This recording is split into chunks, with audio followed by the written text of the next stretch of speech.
Saudi আরবের মক্কায় মসজিদুল হারামে নতুন গিলাপ পরানোর এই দৃশ্যে পবিত্রতা আর আবেগঘন অনুভূতিতে আন্দোলিত হয় প্রতিটি ধর্মপ্রাণ মুসলিমের হৃদয়। গিলাপ পরানোর এই আনুষ্ঠানিকতা দীর্ঘদিন হজের মৌসুমে হলেও গত কয়েক বছর ধরে হিজরি নববর্ষের প্রথম দিন অর্থাৎ মুহররম মাসের প্রথম দিন সম্পন্ন করা হচ্ছে।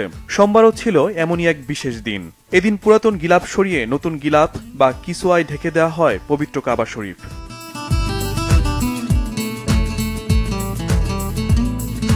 এবছর শাইখ ডক্টর আব্দুর রহমান বিন আব্দুল আজিজের পরিচালনায় 12টি ধাপে পবিত্র কাবার গিলাপ পরিবর্তন করা হয়।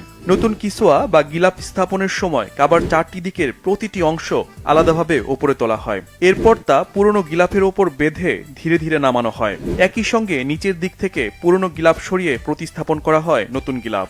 এরপর গিলাপের বিভিন্ন পাশ ও কোণা ওপর থেকে নিচ পর্যন্ত সেলাই করে স্থায়ীভাবে সংযুক্ত করা হয়। কাবার গিলাফে মোট 53টি স্বর্ণখচিত অলঙ্কারযুক্ত অংশ আছে।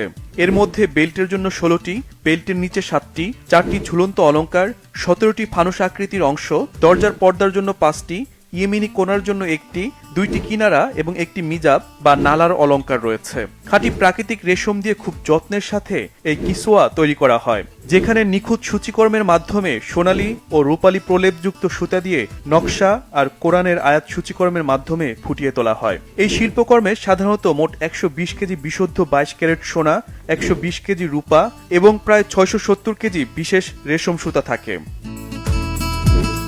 পুরাতন গিলাফটি অত্যন্ত সতর্কতার সাথে সংরক্ষণ করা হয়। পরে সৌদি সরকারের পক্ষ থেকে পুরাতন এই গিলাফের কাপড়টি ছোট ছোট টুকরো করে বিভিন্ন দেশের গুরুত্বপূর্ণ ব্যক্তিত্ব, মুসলিম রাষ্ট্রপ্রধান, সরকারি সংস্থা ও ইসলামিক জাদুঘরগুলোতে উপহার বা সম্মাননা হিসেবে পাঠানো হয়।